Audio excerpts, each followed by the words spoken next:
세월은 유수와 같다고 합니다. 그만큼 세상도 빠르게 변합니다.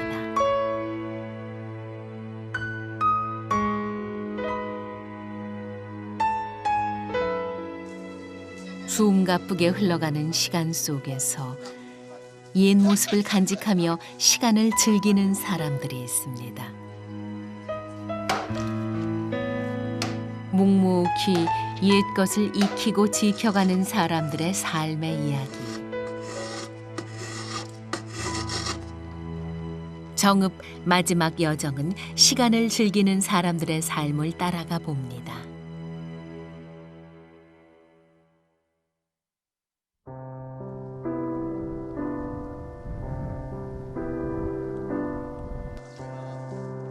옛날부터 일소를 많이 부리던 예덕리 한 마을.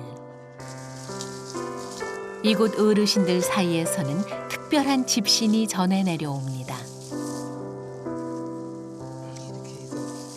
소 발이 달아지면 걸어가들 못하니까 신발을 맹길해서 신긴 거예요. 신발을. 이게 사람으로 말하자면 신이에요. 신.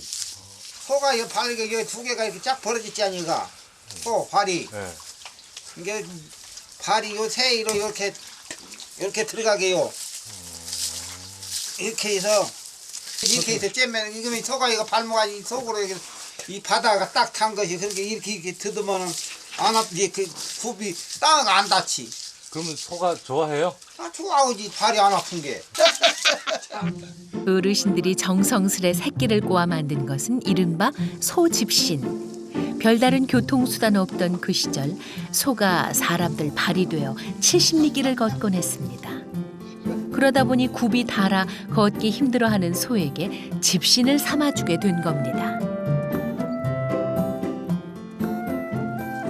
그전에 이제 차 원로에서 소를 사가지고 걸어오면은 발이 달아가지고 걸털 못해 소가. 그래 걸털 못하면 이게 천상 짊어지고 올 것이 뭐든 큰 물건을 못 지우니까 이제 이 신을 사면서 오면서 떨어지면 도로 삼아서 집가상가서 그게 오다가 보면 농촌에 있는 지푸레기 있잖아요.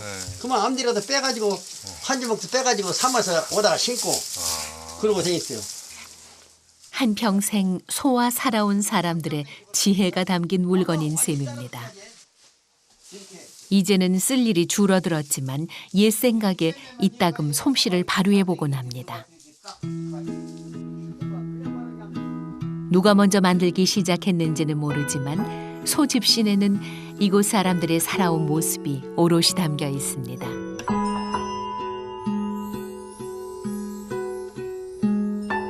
오랜만에 솜씨 발휘한 소집신을 들고 집을 나서는 박경규 어르신. 그런데 손에 들린 것은 달랑 2짝.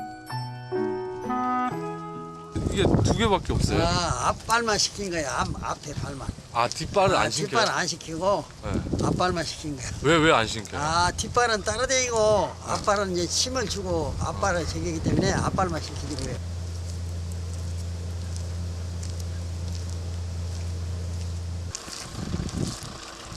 오랜만에 소에게 집신을 신겨보는 박경규 어르신. 누가 내가 시켜줄까? 자꾸 팔이야. 집신을 신기기 전 먼저 소에게 신호를 보냅니다.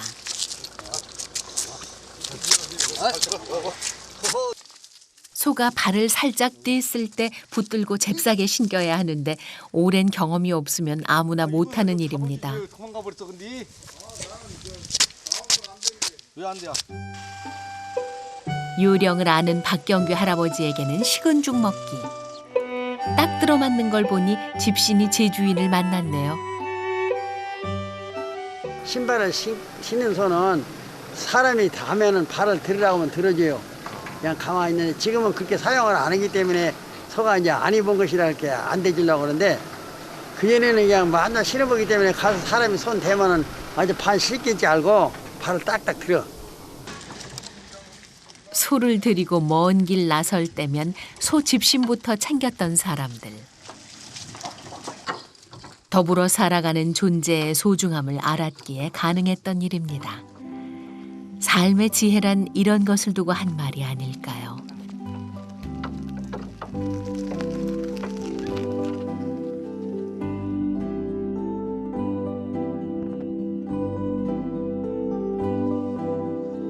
이밤 산자락에 위치한 상부마을. 이곳에서는 오래전부터 대나무로 복조리를 만들어 왔습니다. 그 역사가 무려 300여 년. 찬바람 부는 동지서 따리면 온 마을이 눈코 뜰 새 없이 바빴습니다. 복조리를 하고 그걸 만드는데 옛날에는 섣달 금날이면 던져놓고 돈 받으러 가는 것이죠, 복조리. 복조리의 주 재료는 얇고 가는 1년생 미만 조릿대.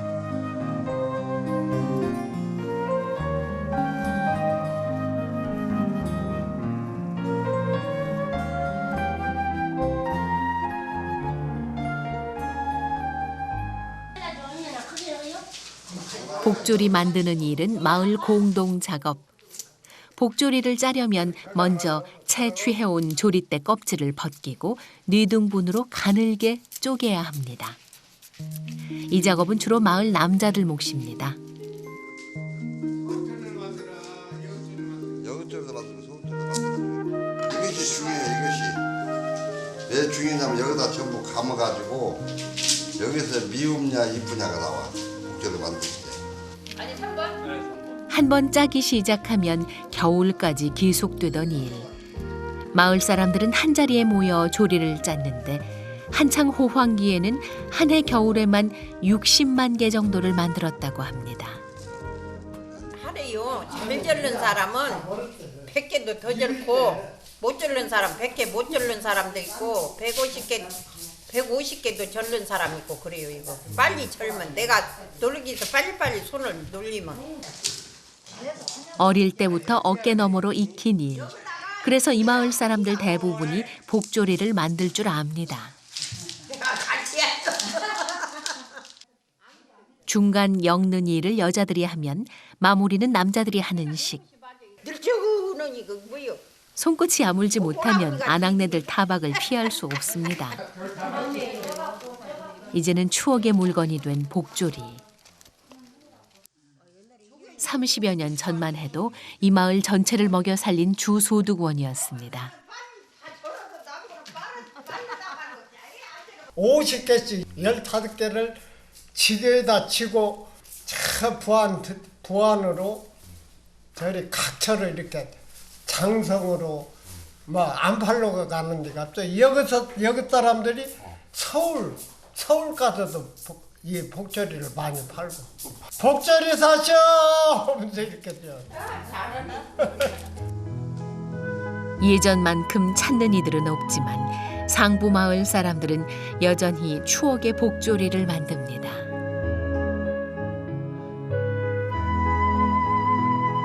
정읍에는 3대째 가업을 이어가는 이도 있습니다.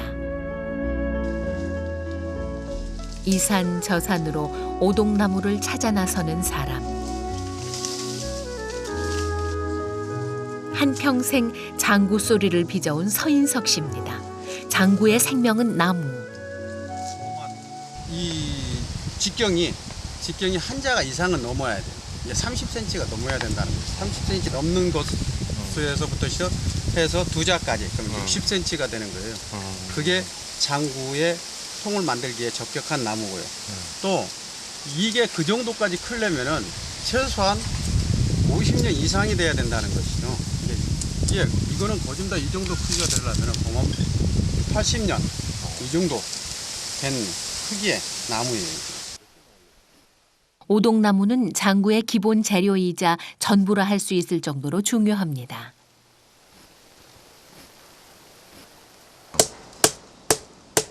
이 소리요. 이런 식으로 울리다시피 하잖아요.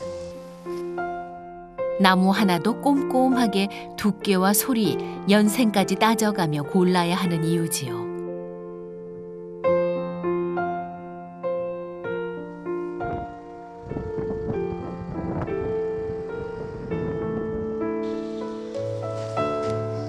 산에서 직접 골라온 나무는 상태를 확인하고 장구 하나 만들 크기만큼 잘라냅니다. 이때 나무 단면에 굴곡이 없도록 반듯하게 잘라야 합니다.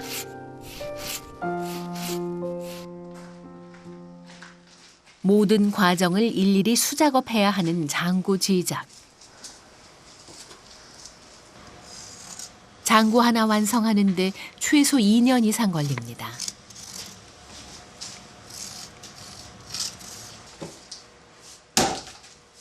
수공 제작 기법인 전통 방식을 고집하는 서인석 씨. 처음부터 끝까지 장구를 만들 때 도끼, 끌, 낫 등 재래식 도구만 사용합니다. 정읍 장구의 자부심은 통나무 하나를 오랜 시간 깎고 다듬고 속을 일일이 파내서 만드는 통장구라는 점입니다. 통장구는 그 최초가 정읍이에요. 이제 통장구는 이 지역에 그만큼 농악이 왕성했었고 그 통장구가 있어야만이 이 산을 넘을 만한 산을 넘겨서의 소리를 전할 수 있는 그런 소리까지 나오게 된다는 것이죠. 나무를 통째로 깎아 만들어 울림도 좋다는 정읍 장구.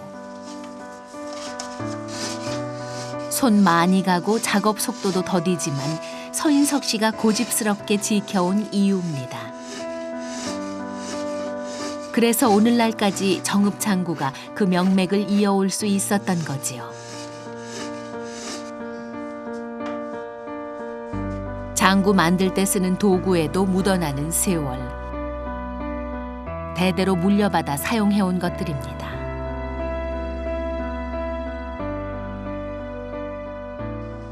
이 낫을 올갑하게끔 냈다고 해서 옥낫이에요. 이게 지금 이런 식으로 이게 됩니다. 그럼 그게 낫이었다고요? 그렇죠. 작은 낫으로 날 끝이 물음표처럼 오그라들어서 옥낫이라 부르는 이 칼은 장구 속을 파내고 다듬을 때 유용하게 쓰입니다. 사람 손이 아니고서는 할 수 없는 섬세한 작업이지요.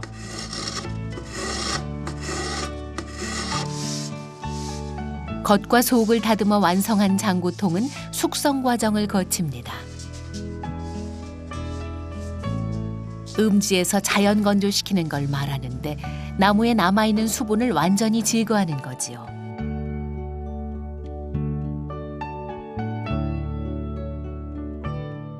건조가 되지 않는 것에다 했다 하면은 보호만 일주일도 안 가서 이거는 안쪽부터 새카맣게 되네. 부패된다는 거. 이 상태로 최소 1년에서 5년 정도 시간이 걸립니다. 장구 소리를 완성하는 마지막 과정은 가죽 고르기, 주로 소가죽을 사용합니다.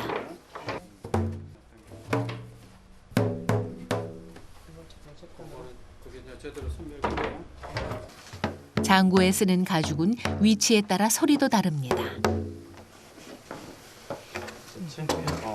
채편의 쪽에 들어가는 것은 얇고 맑은 건 들어가고 궁편 쪽에 들어가는 것은 두껍고 두툼하고 그리고 소리가 둥둥둥 울리는 그런 저음 소리 나는 것이 들어가게 되어 있다는 것이죠. 채편 쪽 가죽은 얇아서 높은 소리가 납니다.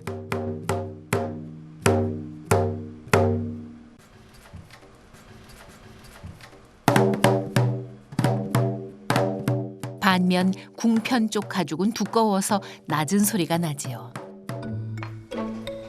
소리의 높낮이를 조율하는 고리를 끼우면 마침내 또 하나의 소리를 빚어내는 장구가 탄생하는 겁니다. 너무 강한 소리가 나면 안 되죠.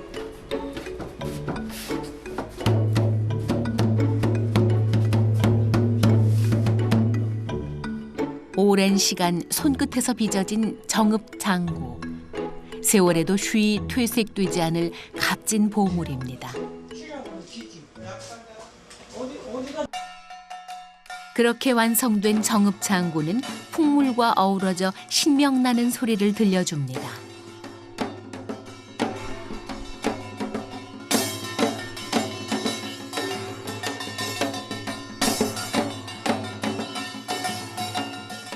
통장구에서 뿜어져 나오는 단단하고 경쾌한 울림은 오늘도 저 산 너머로 널리 퍼져갑니다.